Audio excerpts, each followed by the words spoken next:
जय श्री कृष्णा। राधे राधे। राधा कृष्ण की प्रेममयी कथा। वृंदावन की पावन भूमि पर भगवान कृष्ण अपनी मधुर बांसुरी से सभी के मन को मोहित कर लेते थे। उसी वृंदावन में राधा रानी रहती थी।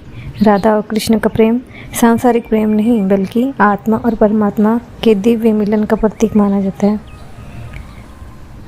जब भी श्री कृष्ण बांसुरी बजाते, राधा रानी और सभी गोपियाँ उस मधुर स्वर में आकर्षित होकर उनके पास चली आती। राधा के मन में श्री कृष्ण के प्रति अटूट भक्ति, समर्पण और निष्काम प्रेम था।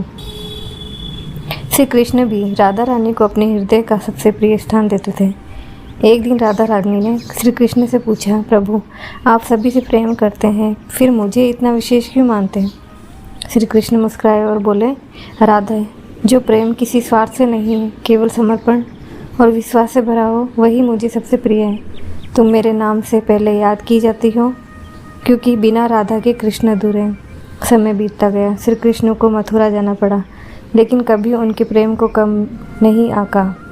राधा रानी ने जीवन भर श्री कृष्ण को अपने हृदय में बसाए रखा। श्री कृष्ण भी जहाँ जहाँ गए, राधा का स्मरण उनके साथ रहा।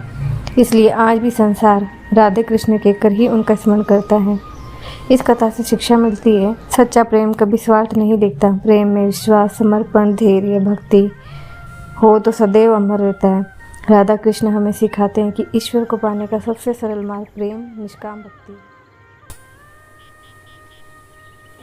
जय श्री कृष्णा। राधे राधे। लड्डू गोपाल जी की चमत्कारी कथा। सच्ची भक्ति का फल। एक छोटे से गांव में सीता नाम की एक गरीब महिला रहती थी।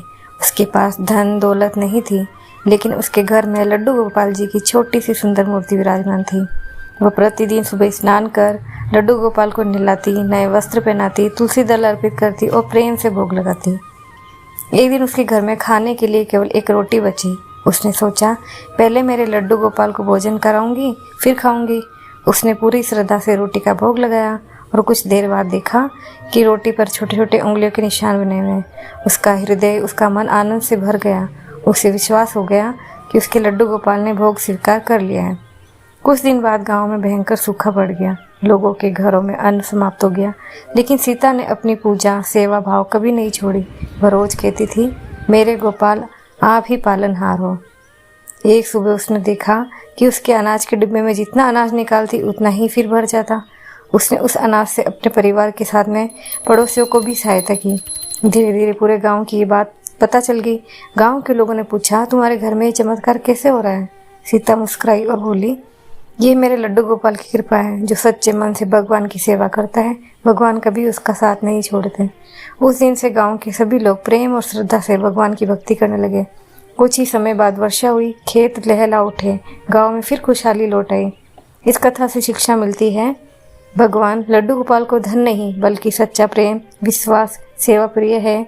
जो भक्त निष्काम भाव से उनकी सेवा करता है, उसके जीवन में भगवान किसी न किसी रूप में अपनी कृपा अवश्य बरसाते हैं। तो बोलिए, लड्डू गोपाल भगवान की जय। राधे राधे। जय श्री कृष्ण।